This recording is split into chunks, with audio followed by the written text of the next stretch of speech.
Hello नमस्कार, स्वागत है आपका मैग्नेट ब्रेन्स के हिंदी मीडियम प्लेटफॉर्म पर।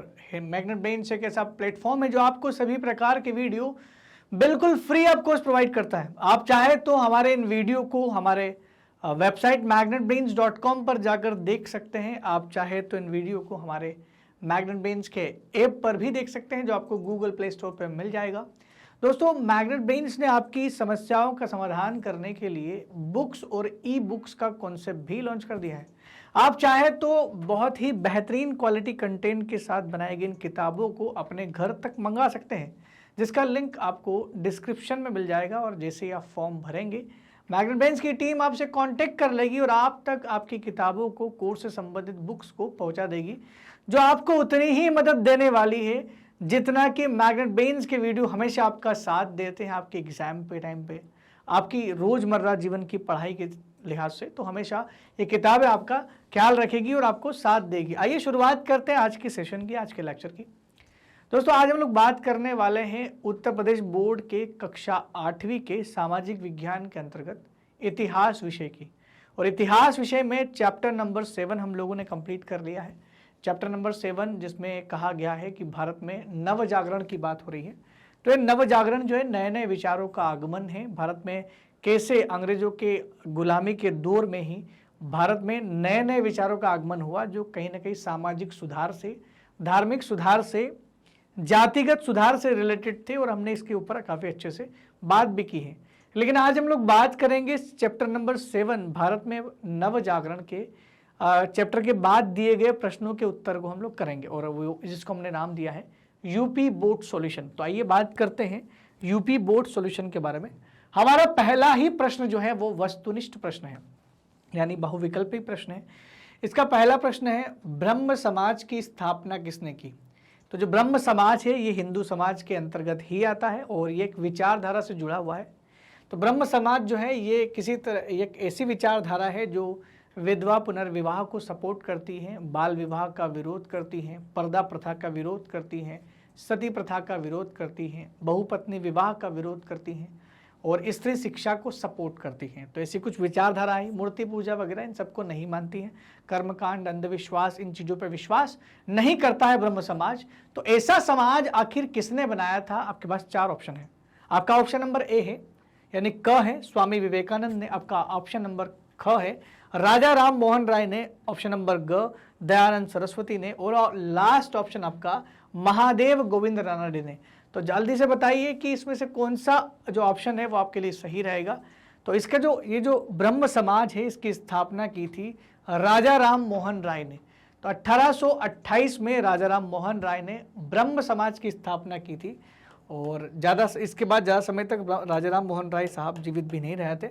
लेकिन मैं आपकी जानकारी के लिए बता दूं कि इसी के 1 साल बाद, यानी 1829 में राजा राम मोहन राय के प्रयासों की वजह से ही भारत में लॉर्ड विलियम बेंटिक, जो उस समय भारत के गवर्नर जनरल थे, उन्होंने, उनके प्रयासों से कानून बनाया गया कि सती प्रथा पर पाबंदी लगाई जाए। तो ऐसे थे ब्रह्म समाज के संस्थापक राजा राम मोहन राय। नेक्स्ट क्वेश्चन की ओर बढ़ते हैं। तो राजा Ram Mohan Roy is right answer. हमारा नेक्स्ट क्वेश्चन है, लॉर्ड बेंटिक या लॉर्ड विलियम बेंटिक ने सती प्रथा को रोकने का कानून बनाया। लॉर्ड विलियम बेंटिक साहब ने सती प्रथा को रोकने का जो कानून बनाया वो कब बनाया, और ये जो कानून बनाया गया था ये आखिर किसके प्रयासों से बना था, इसकी हम लोग चर्चा जरूर करेंगे। लेकिन कब बनाया गया, तो सीधे सीधा आंसर है कि इसका राइट आंसर क्या होना चाहिए। तो मैं आपको बता दूं कि राजा राम मोहन राय के प्रयासों से किया गया था एक काम, और इसका जो राइट आंसर है वो है दोस्तों 1829 में। ये राइट आंसर है इसका। सती प्रथा पर प्रतिबंध लगाया गया था। किस व्यक्ति की सिफारिश थी? राजा राम मोहन राय साहब की सिफारिशों के आधार पर लगाया गया था। लेकिन ऐसा नहीं कि इसमें से जो साल है वो इम्पोर्टेंट नहीं है, लेकिन मैं आपको बता दूं कि ऐसे ही इसी कड़ी में आगे का जो सुधार था वो 1856 में भी हुआ था। ये विधवा पुनर्विवाह से जुड़ा हुआ है दोस्तों, विधवा पुनर्विवाह से जुड़ा हुआ मामला है। अगर मैं आपसे कहूं कि विधवा पुनर्विवाह कब शुरू किया गया, तो 1856 में शुरू किया गया था। और ये जो कानून बनाया था ये उस समय बनाया गया था। और 1856 के टाइम में लॉर्ड कैनिंग साहब जो थे वो गवर्नर जनरल थे और आखिरी गवर्नर जनरल रहे थे।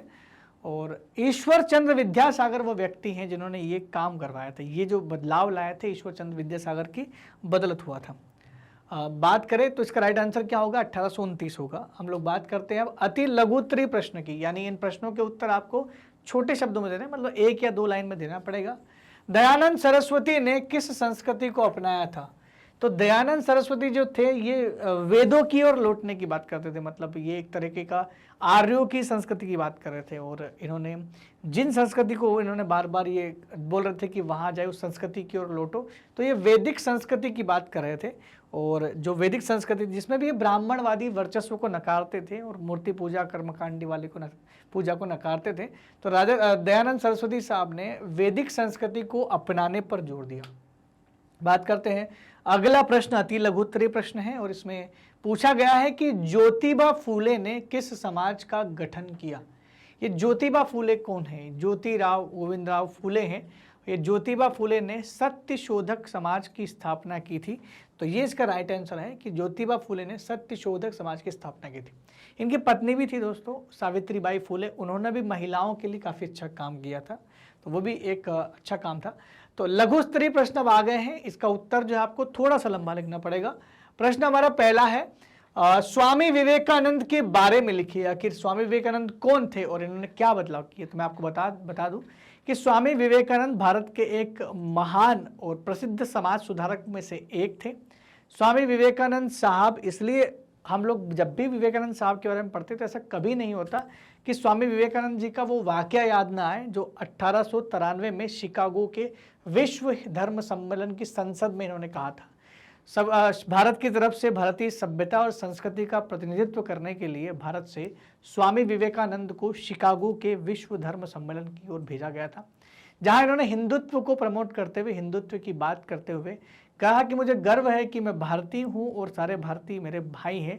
तो एक भाईचारे की भावना को इन्होंने वहाँ पर प्रमोट किया था और काफ़ी हद तक सभी लोगों को सम्मान देते हुए मेरे प्यारे भाइयों और बहनों ऐसा कुछ संबोधन किया था, जो काफ़ी चर्चा में रहा।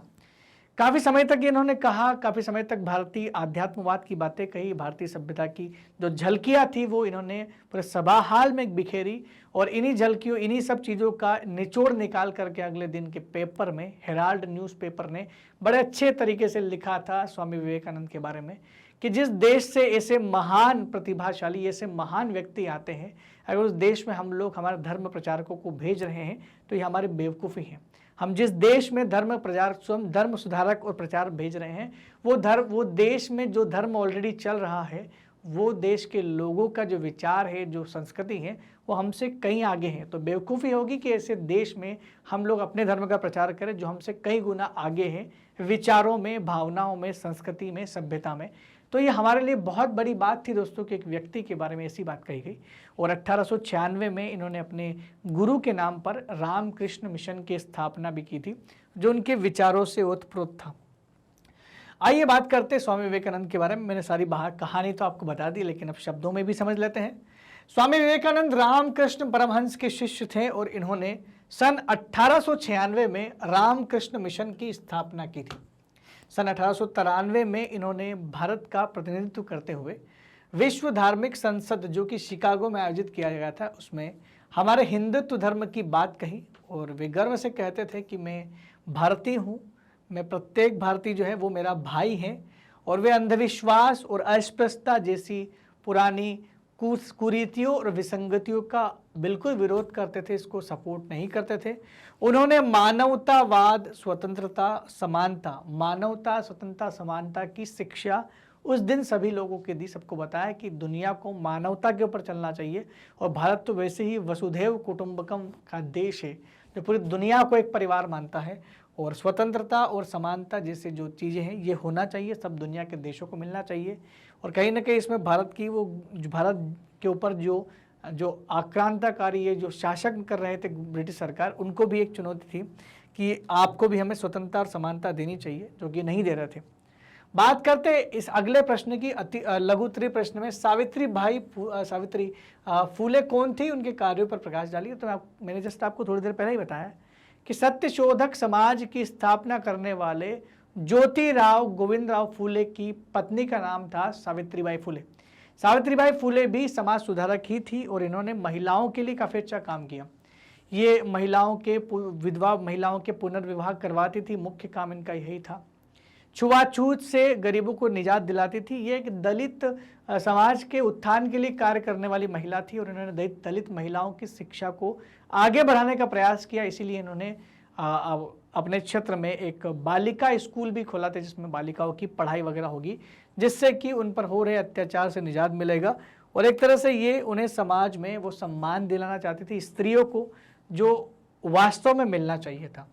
तो सावित्रीबाई फूले ज्योतिबा फूले की पत्नी थी। उन्होंने पुणे में प्रथम बालिका विद्यालय की शुरुआत की थी। तब तक भारत में कोई बालिकाओं के लिए शिक्षा नहीं होती थी, तो बालिकाओं के लिए विशेष विद्यालय की स्थापना की थी इन्होंने। शिक्षा से जुड़े कार्यों के साथ साथ इनका अन्य सामाजिक कार्यों में भी सक्रिय योगदान रहा, जैसे विधवा पुनर्विवाह, विधवा का विवाह कराना, जैसे छुआछूत को समाप्त करना, खत्म कर, ये सब चीजें।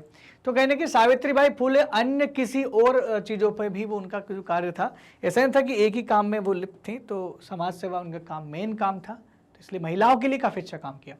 दीर्घ उत्तरीय प्रश्न की बात करें तो धार्मिक आंदोलनों के नाम लिखिए और उनसे संबंधित व्यक्तियों के कार्यों पर योगदान भी दिए। तो मैं आपको बता दूं कि अगर आपने चैप्टर को ध्यान से पढ़ा ना, तो धर्म के नाम पर जो आंदोलन थे वो तो केवल 2 ही लोगों के नाम वहाँ पर 2 ही धर्मों के आते हैं, और एक आता है आपका तो मुस्लिम सुधार आंदोलन, मुस्लिम धर्म सुधार आंदोलन, और दूसरा पारसी धर्म का आता है।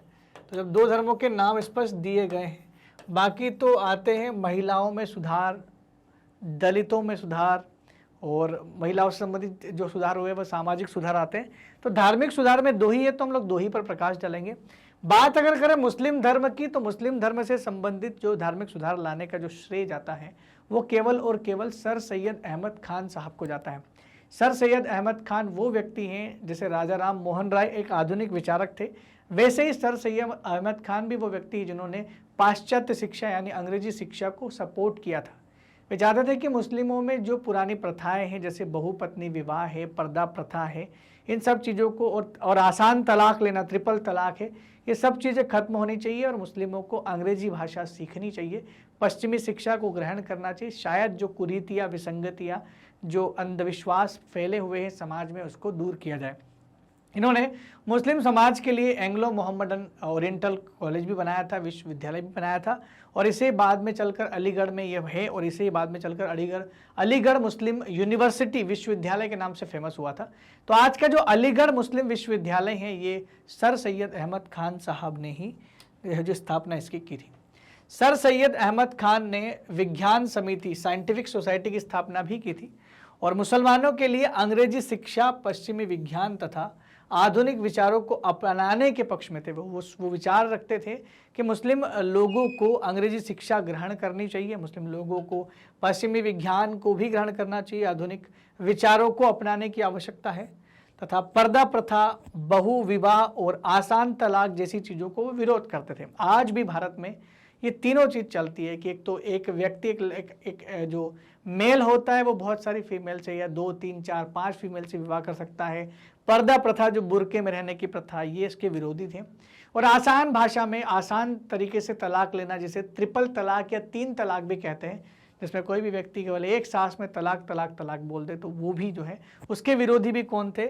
सर सैयद अहमद खान साहब उसके विरोधी थे। इन्होंने मुसलमानों के लिए अलीगढ़ एंग्लो ओरिएंटल विश्वविद्यालय खोला। ये चाहते थे कि मुसलमानों को और आगे बढ़ाए, शिक्षा को बढ़ावा दिया जाए, जिसके लिए उन्होंने अलीगढ़ एंग्लो ओरिएंटल विश्वविद्यालय खोला, और बाद में यही आगे चलकर अलीगढ़ विश्वविद्यालय के नाम से आज भी शुमार है। आज भी चाहे तो इसके बारे में आप पढ़ सकते हैं। बात करते हैं हमारे दूसरे धर्म सुधारक की। तो दूसरा धर्म जो है वो सुधार आंदोलन जो था वो पारसी धर्म सुधार आंदोलन था। हमने मुस्लिम धर्म का सुधार आंदोलन तो पढ़ लिया, सर सैयद अहमद खान के बारे में हमने पढ़ लिया। अब बारी आती है पारसी धर्म में सुधार की, और पारसी धर्म में सुधारकों में, पारसी धर्म के धार्मिक सुधारकों में पहला ही नाम जो आता है वो आता है दादाबाई नौरोजी का। दादाबाई नौरोजी का योगदान कांग्रेस में और भारत के स्वतंत्रता संग्राम में, नेशनल मूवमेंट जो चला था उसमें काफ़ी हद तक ज़्यादा था। ये कांग्रेस के अध्यक्ष भी पद पर भी रहे और इन्होंने ब्रिटेन की संसद में भी सदस्य रहे और इन्हें ओल्ड मैन ऑफ इंडिया कहा जाता है। इन्होंने काफ़ी अच्छी किताबें लिखी हैं जो बहुत सारे लोग इनको पढ़ते हैं और इतिहास में इन किताबों के नाम भी दर्ज हैं। ड्रेन ऑफ वेल्थ नाम की इन्होंने किताब लिखी थी जो काफ़ी हद तक काफ़ी चर्चित रही। इन्होंने भारत के धन के निष्कासन का सिद्धांत दिया था कि कैसे अंग्रेज जो है हमारे देश से धन उड़ा उड़ा के ले जा रहे हैं वहाँ पर इंग्लैंड में, तो धन के निष्कासन का सिद्धांत दिया था। उन्होंने कहा था कि अंग्रेजों की सत्ता केवल और केवल भारत से धन के निष्कासन के लिए, निकालने के लिए, और कोई दूसरा मोटिव नहीं है इनका। दादा भाई नौरोजी ने पारसियों में व्याप्त सामाजिक बुराइयों तथा अंधविश्वास को दूर करने का प्रयास किया।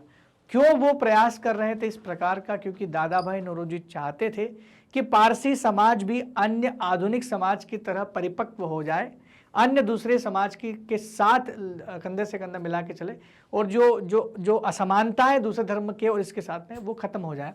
तो कहीं ना कहीं अंधविश्वास को दूर करना चाहते थे तथा पारसी समुदाय को आधुनिक भारतीय समाज के अनुरूप बनाने का प्रयास उन्होंने किया था। दोस्तों, पारसी समाज के जो पारसी धर्म के लोग जो है वो भारत में बहुत ज़्यादा तो नहीं कह सकते, लेकिन फिर भी कुछ राज्यों में पारसी समुदाय है और काफ़ी सभ्य समुदाय माना जाता है। और आपके हो सकता है कोई फ्रेंड भी रहे पारसी, तो उनसे पूछना कि उनके इसमें बहुत कम अंधविश्वास दोस्तों चलते हैं, सबसे कम अंधविश्वास है। और सबसे ज़्यादा अंधविश्वास अगर किसी धर्म में तो हिंदू धर्म में बहुत ज़्यादा अंधविश्वास है। और आपको भी जो चीज़ आपको सही लग रही है, जिसके पीछे कोई फैक्ट या तथ्य है, तो उसी को मानिएगा और अंधविश्वास में विश्वास नहीं करना चाहिए। दोस्तों, ये वैज्ञानिकता का दौर चल रहा है, वैज्ञानिक दृष्टिकोण का दौर चल रहा है, जहाँ पर आपको वैज्ञानिक दृष्टिकोण रखना चाहिए और हर एक चीज़ को तथ्यपरक नज़रिए से देखना चाहिए। अगर आपको कोई चीज़ सही नहीं लग रही है, जिसके पीछे कोई मानव अनुकूल फैक्ट नहीं है, तथ्य नहीं है, तो उसको मानना भी नहीं चाहिए। तो इस प्रकार हमारा जो सॉल्यूशन है दोस्तों ये खत्म होता है। चैप्टर नंबर 7 का सॉल्यूशन था। मैं आशा करता हूँ कि आपको ये सॉल्यूशन पसंद आया होगा। मैग्नेट ब्रेन्स एक ऐसा प्लेटफॉर्म है जो आपको सभी प्रकार के वीडियो बिल्कुल फ्री आपको प्रोवाइड करता है। आप चाहे तो हमारे इन वीडियो को हमारी वेबसाइट magnetbrains.com से जाकर देख सकते हैं। आप चाहे तो हमारे मैग्नेट ब्रेन्स का ऐप, मैग्नेट ब्रेन्स ऐप भी डाउनलोड कर सकते हैं। दोस्तों, मैग्नेट ब्रेन्स आप लोगों की समस्या को समाप्त करने के लिए, जो बहुत सारे लोगों को नोट्स बनाने में या किसी को डेटा की समस्या रहती है, इंटरनेट डेटा नहीं होता है कई बार, लेकिन आपको घबराने की ज़रूरत नहीं। आपकी पढ़ाई मैग्नेट ब्रेन्स से ही होगी और मैग्नेट ब्रेन्स ही आपकी पढ़ाई करवाएगा। इसी बीच हम लोगों ने लॉन्च की हमारी कुछ बुक्स और ई बुक्स। आप चाहे तो मैग्नेट ब्रेन्स की बुक और ई बुक्स को मैग्नेट ब्रेन्स से सीधे अपने घर मंगवा सकते हैं। ये बहुत ही बेहतरीन क्वालिटी कंटेंट के साथ बनाई गई किताबें हैं और विशेषज्ञों के द्वारा बनाई गई हैं। इसका लिंक आपको डिस्क्रिप्शन में मिल जाएगा। जैसे आप लिंक को ओपन करेंगे, वहाँ पर आपको एक फॉर्म भरना पड़ेगा, जहाँ पर आपको अपनी जानकारी प्रेषित करनी पड़ेगी। जैसे फॉर्म में आप अपनी जानकारी भरेंगे, मैग्नेट ब्रेन्स की टीम आप तक पहुँच जाएगी और आपको किताबें जो है आप तक पहुँचा देगी। दोस्तों, मैग्नेट ब्रेन्स बहुत सारे कोर्सेज फ्री ऑफ कोर्स लेकर के आया है, जिसमें CBSE, इंग्लिश और हिंदी मीडियम। जहाँ इंग्लिश मीडियम में हम लोग किंडरगार्टन से लेकर कक्षा 12 तक सारी सुविधाएँ फ्री देते हैं। वहीं हिंदी मीडियम में क्लास 7 से क्लास 12 तक भी हम लोग सारा का सारा डेटा यहाँ पर वीडियोज है वो फ्री ऑफ कोर्स प्रोवाइड करते हैं। NTSC, Olympiad, CUET, IIT, JEE, NEET, UP Bihar board, spoken English, bank and insurance, RRB, SSC, UPSC, जेब और केब जैसी परीक्षाओं की तैयारी भी मैग्नेट ब्रेन्स के इस प्लेटफॉर्म के द्वारा आप बिल्कुल फ्री ऑफ कोर्स कर सकते हैं। दोस्तों, अगर आपको हमारे वीडियो बहुत अच्छे लग रहे हैं तो कृपया कमेंट सेक्शन में लिख के ज़रूर बताएं। साथ ही साथ हमारे चैनल को लाइक, शेयर और सब्सक्राइब करना बिल्कुल भी ना भूलें। तब तक के लिए दोस्तों धन्यवाद। Thank you very much.